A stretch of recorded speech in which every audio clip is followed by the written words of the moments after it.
Blessings, blessings. It's your host, Sean Myrie of the Down to Earth podcast.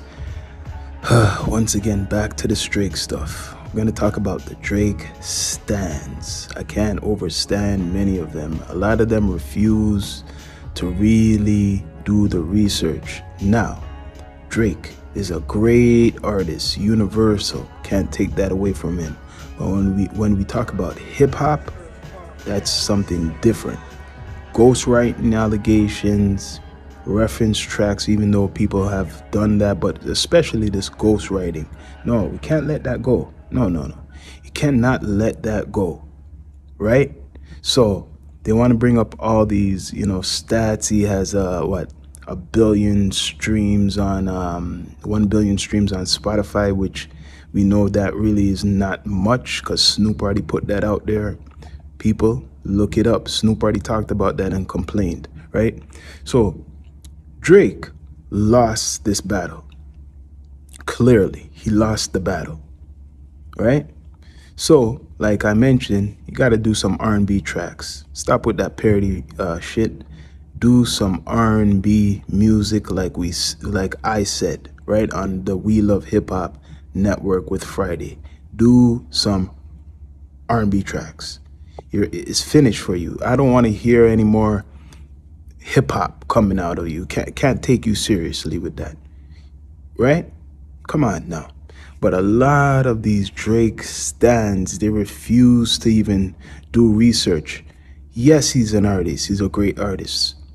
Not talking about that. We're talking about hip hop. And you know what?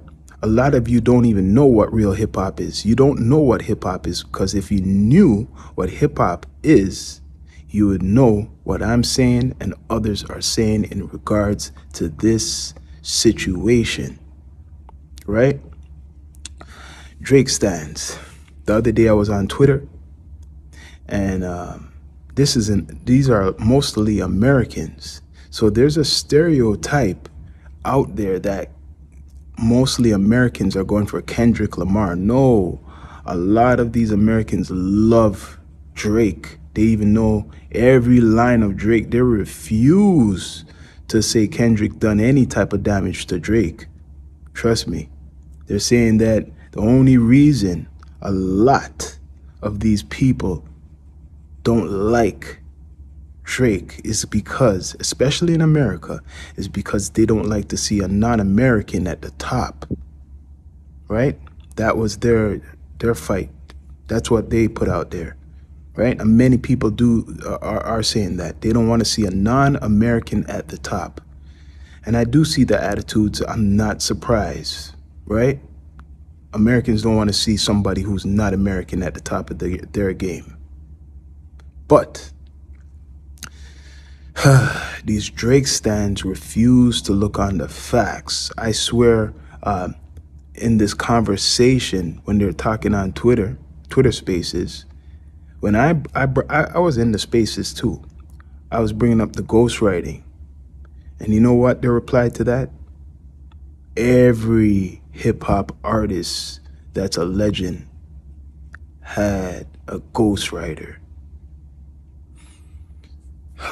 Boy, every legend I brought up, they're saying had a ghostwriter. Tupac, Biggie, like the list goes on. They're saying they all had ghostwriters. Better off they said reference tracks off of certain things. They're saying they all have ghostwriters.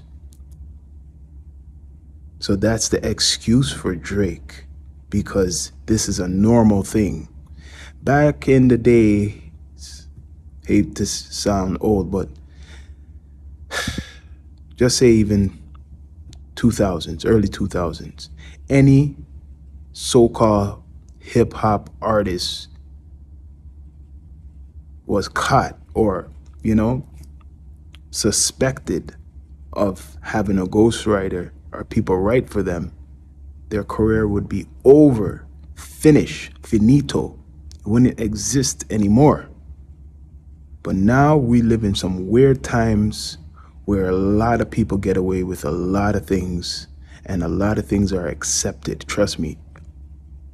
A lot of things are going through what would never go through even 15 years ago. But you know what they say, time changes, right? Let's move on to the future. But come on, man, you got big man kissing the ass of Drake. Yes, like I'll repeat, he's a good artist, great artist. He could do all types of things. He could sing, right? He could perform, and he could act. He remembered that's how he started. But hip hop, let's talk that. Don't get away from that. Unless you're saying he doesn't have ghostwriters. He does. So how is that hip hop? He could never be the king of hip hop. If he wants to fight for being the king of pop, well, then he got to fight with probably Weeknd right now, right? Or give him the title Fear, the king of pop right now. But hip hop, no, no, no, he is not. Some of the biggest kiss asses, but you can't blame them, come from Toronto. They kiss his ass so much, but he doesn't even give a damn, especially about the media. He doesn't even recognize anybody down here who's doing any media in the urban scene or the hip hop scene. So I don't know why all these pages, I'm gonna say their name, like Keep Six Solid, right? Like Straight Out of the Six, right? Like, man, there's a couple, right? We Love Hip Hop, I'm gonna say Friday. You're his lawyer, but man, you are the biggest cheerleader for Drake. You're the biggest one. I know what you're trying to do. You're the biggest one, but come on. You're called We Love Hip Hop. Not We Love Drake. We Love Hip Hop. So respect to you, but man, he must have you on the payroll or something. He must have you on something, man, because you are really good being the cheerleader for him, right? I already talked to you, debate with you about the ghostwriting. Yeah, and you admit it. So, in the name of hip hop, can't call him a hip hop artist anymore. He's a pop artist. You gotta stop this, man. You gotta stop this. You gotta stop this, man. And like I'm saying, Drake is very sensitive that he only lets a selective few comment on his Instagram post. There's a reason for that. Don't want certain things to come out. People, commenting. But man, the Drake stans are crazy. They're working overtime. Now you hear about Kendrick with these bots, that he bought all the millions of bots to make his track, Not like us big. A lot of things are coming out. But who won the battle? It's Kendrick, man. In the name of hip hop. He won. Just give it up, Drake stans. You lost. Big time. It doesn't help he done some stupid tracks with Sexy Red and this Snow Day guy. Doesn't help. Do some R&B music. Do some R&B music like I mentioned to Friday. Right? Come on, man. People, subscribe. Your host, Sean Myrie of the Down to Earth Podcast. Bless up.